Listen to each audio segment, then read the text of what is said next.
know, I can't tell you how many times I've already said. I said plenty of times in the past, so in case nobody don't know, that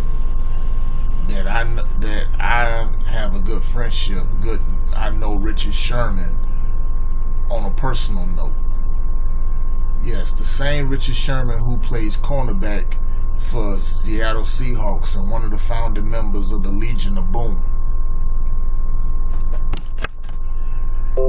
Richard Sherman has been, since he came into the NFL, he's been basically, and I've even said this on a personal standpoint, he's going to be one of the greatest all-time DBs in NFL history, one of the great cornerbacks. I put him right up there with Lester Hayes, Mel Blount, Mike Richardson of the Chicago Bears, of the '85 Bears, Deion Sanders. You know, the list goes on and on. Dwayne Starks, Miami born and bred, grew up right here in Overtown. Went to Miami Edison, right here. You know, I put him right up there. You know, Rod Woodson, Dale Carter, who played for the Kansas City Chiefs out of Tennessee, and most definitely should. But see, Richard Sherman got a lot in common with my boy Mike Richardson, though. You know, for anybody that's from Chicago and they know about the Bears, the '85 squad, you know, they know who Mike Richardson is. Him and Mike Richardson, they both from Compton. Yeah. From Compton, California. Both of them played the same position. Both of them had stellar careers. Richard went to Stanford. We all know at the time Jim Harbaugh was the coach there. And Mike Richardson, 20 years back, went to Arizona State.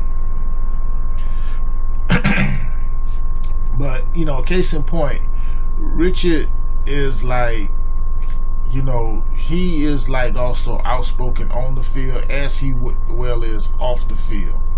You know, we know about the 2013 NFC Championship game that he made against the 49ers against Michael Crabtree, and the post-game interview. In case y'all kind of forgotten, y'all just bear with me. I'm gonna go ahead and I'm gonna take y'all back down to memory lane here for a second.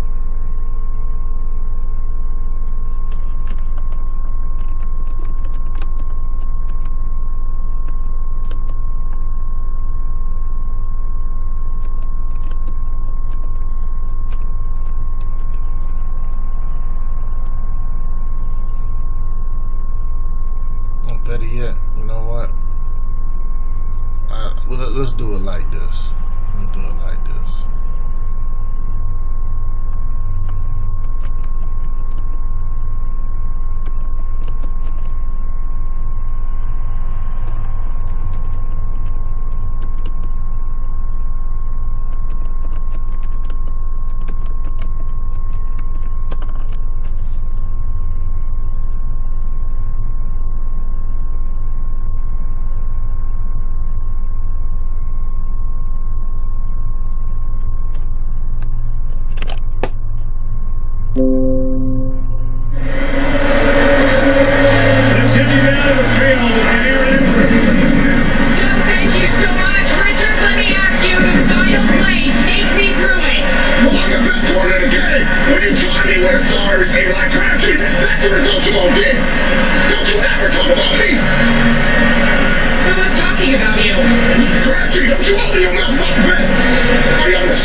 That should bring back good memories. You know, I mean, you know, that's my dude, that's my man. Hey, you know,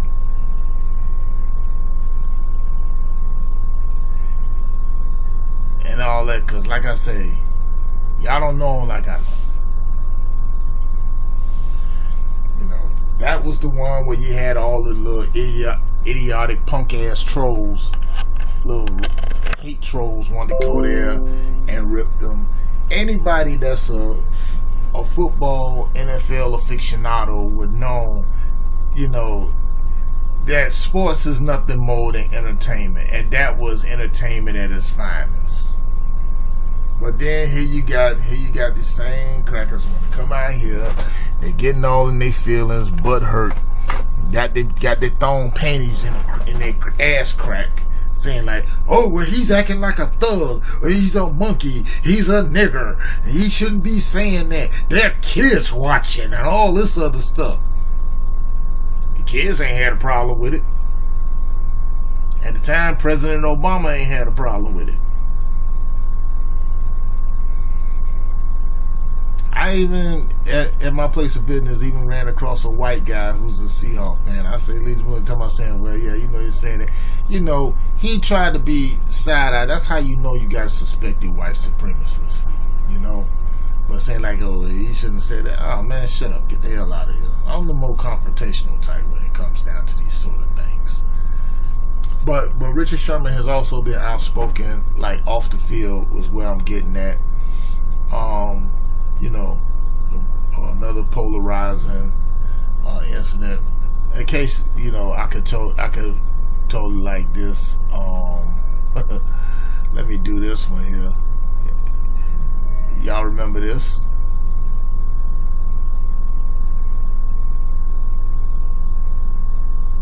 From the Super Bowl. I'm pretty sure Darrelle Revis remembers that. It was fun. It was funny to me.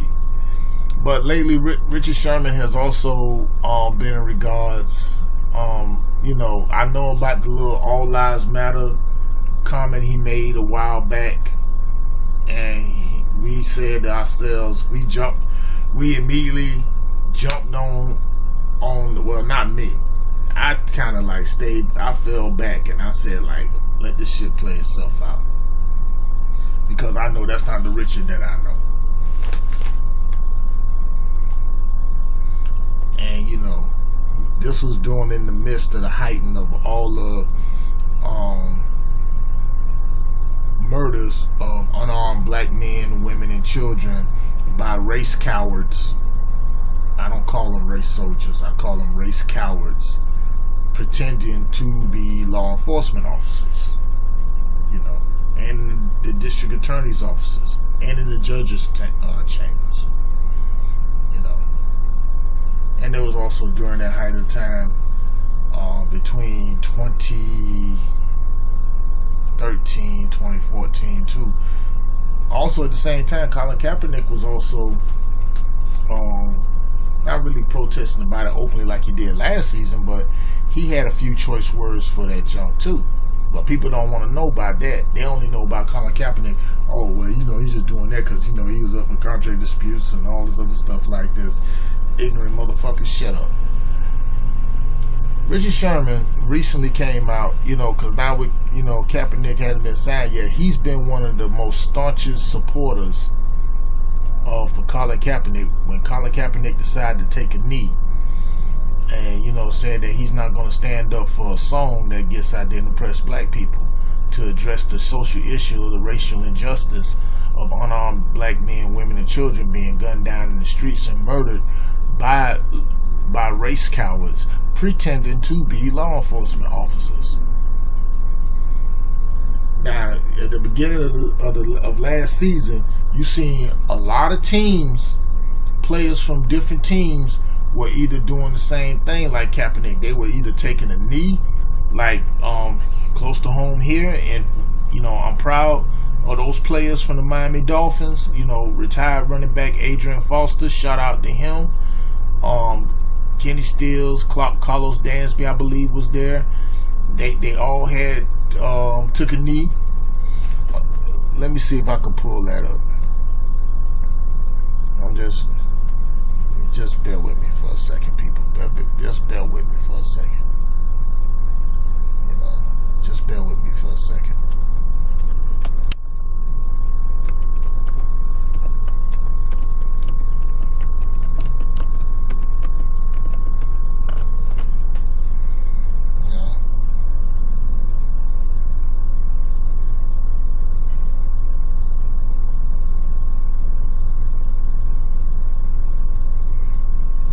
like Adrian Foster was like one of the main players that basically he supported Kaepernick, as well as the other brother here. I think that is Carlos Dansby.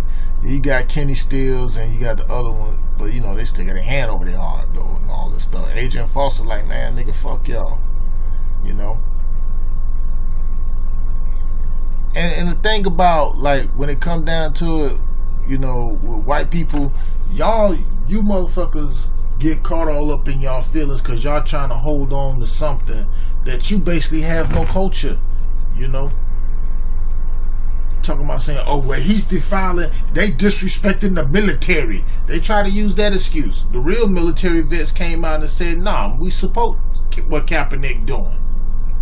You ain't black and white. If you ain't served, y'all need to shut the fuck up. The vitriol was coming from these patriots. These same faggot ass motherfuckers that be on YouTube making their stupid videos, being all tactical geared up and all this, doing reviews on guns and rifles and stuff like that. You know, all that other dumb shit. You know, like they so ready for battle and all that, but when the battle come their way, they got their tails between their legs and start hauling ass. You know, see, the thing is with you crackers don't seem to understand about. See, y'all be sitting at home in your mama's basement, in the basement of your mama's house, playing Call of Duty and shit on the computers and stuff. But you never been in real battle. You ain't been battle tested. You ain't even built like that. You know, when it come down, especially when it come down to guerrilla warfare. Because you really don't want it with us. Trust us. You trust us, but I'm gonna put that on pause right now. But Richard Sherman, because a few of the Dolphins players, as you seen, and I showed you, they took a knee. Some of the brothers raised their fist up in the air. You know, I think Eric Berry from the Kansas City Chiefs did his. Martellus Bennett and Dallas McCourty at the time. Martellus was playing for the Patriots that year. That's last year, and they did it. Richard Sherman and the rest of them, and the Seahawks, they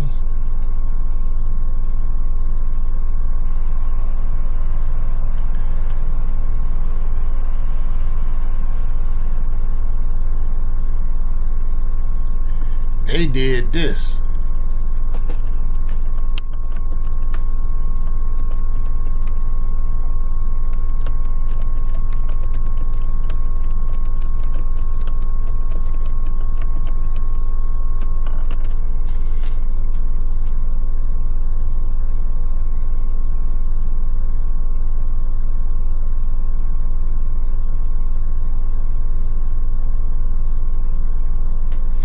And I still stand behind what I said. I don't understand what the hell was that about. Is that was like y'all, like a non-threatening way of addressing the issue what Colin Kaepernick was addressing to not only to the country but to the world. You know, and keep in mind, this was in Seattle. This was in the opening game. The Seahawks played the host of the Dolphins. You know, no. Now, if I was playing on that team, either one of them teams, I would have took a knee, and I wouldn't give a fuck about the backlash. I wouldn't give a fuck about none of that. But it just didn't escalate there. You seen kids as far as in high school and in Pop Warner, they were taking a knee. That's just how much influence that Kaepernick had on Colin Kaepernick had, you know. And see, the people understood why. The only ones who really didn't get it were these same Caucasians who then don't want to address the issue. All they doing is getting on pissed off and angry, talking about, oh, well, he disrespecting the flag. First of all, that's not even, the U.S. flag is not even a real flag. It's Star Spangled Banner. That don't even represent a country. The reason it's called a banner represents a corporation, and the United States is just that, a corporation of trade and commerce. I done said this many times. Look it up. If you don't gotta believe me, look it up. Look it up. That's just plain and simple. But Sherman has came out and supported and as well as addressed the issue about like why this man ain't been signed yet. This don't make no type of sense. So, you know, like I said, this came across on my notification that he was talking on ESPN. This is from ESPN with Josina Andrews, which she is fine as hell. I'm not gonna lie.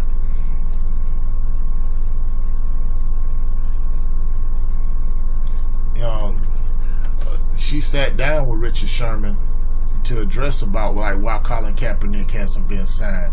And it's another interview. I'm gonna leave a link in the description about this contract bargaining agreement, why they get it for more money and stuff like that, which my brother 93 Sports News had addressed very eloquently. Very great video he did, but I'm gonna leave a link in the description for that video too as well.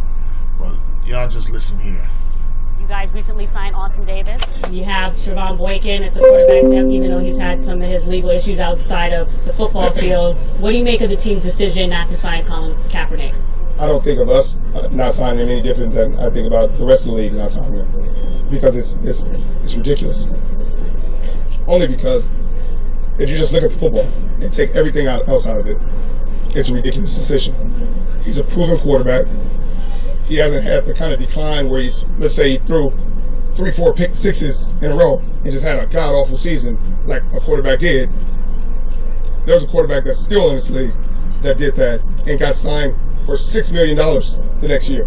Right. So to say that his play is the reason why he's unsigned is totally ridiculous, because there are worse quarterbacks out there who played bad football and still find themselves on team. So what is this ongoing unemployment, and think about this before you speak, say about those who represent NFL ownership and the decision makers in this league? I wish I knew. I think you guys gotta go ask the owners and the coaches and the GMs. I don't think you guys hold them as accountable as you should, because you guys act like we make those decisions. But what you could do is ask general managers or owners why Colin Kaepernick is unsigned. But you guys allow people to move anonymously. Oh, an anonymous GM here said it's because he's vegan. An anonymous coach here says he doesn't get along with his teammates. Yeah, that's just hold on one second. Yeah, that was a little excerpt from that. Let me see if I could try to find the after the Seth Wickersham article. Sorry about that. Let me see if I could try to get that. That's just one piece of it.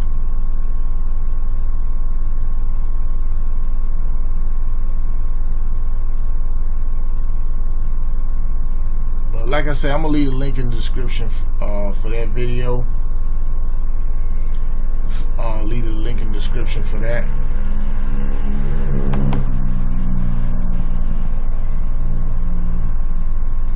But my thing is, my point is like this, you know, and even I got to agree with 93 on this. You know, like I say, I got a lot of love for Richard Sherman. Trust me. But, you know, the contract and bargaining agreement, you know, to want the players to get the same type of salary base as the NBA and Major League Baseball. Yeah, I could see that. Because you know why? Because the risk in the NFL outweighs the reward, so to speak. Because after all, you out there on the gridiron and you throwing your body around at about 90 or 100, 150 miles an hour just to hit a ball carrier or to hit a receiver or to chop block a defensive lineman and vice versa and all that stuff. That's like a lot of wear and tear on the body. You know, we talking like patella tendons, We're talking anterior cruciate ligaments. We're talking Achilles tendons. You know, tears like that could possibly alter your life and possibly in your career or in your life. You know, you're talking permanent paralysis. And of course, the biggest thing going on in the NFL when it comes to the health of players, CTE. You know, look what happened to my man Dave Durison. You know, 85 Bears Super Bowl champ. You know, Dave killed himself right down here in South Florida. You know, right down Sunny Isles Beach. I don't even like reliving that, man, because that struck a chord to me and all that stuff when I got the word about it. I'm like, damn. You know. So, you know, so I can understand that point there to a degree. But even at that time, we said, like, okay, y'all couldn't rally like that for Kaepernick. But I think Richard Sherman on a solo, he has rallied for Kaepernick and won them, as you seen on the video with the interview with Josina Andrews. Anyway, you know, that whitest man hasn't been signed. And the thing about it, like I say, you know, Richard Sherman is so articulate with the words and all that stuff like that. You know, he graduated from Stanford, which is very a highly academic university, and you know, he's got a degree in robotics engineering and so on and so forth. But according to the pale males and to the trailer apes, he's a thug. He's a monkey. He's this. But guess what? To the trailer apes, to the pale males, and to the Neanderthals, Richard Sherman is still young. He's still getting paid a contract worth $56 million. Stick that in your crawdads. But I do appreciate the fact that he is speaking up for Kaepernick. And yes, like I told you in my last video, we waiting. I'm remaining optimistic, but at the same time, I'm still not gonna. I'll believe it when I see it in black and white. Is if and when, if Andy Reid them would get a green light to sign Colin Kaepernick to the Kansas City Chiefs. But until then, man caught the NFL. Richard Sherman, I salute you, my brother. Looking forward to seeing you back down here again in South Florida.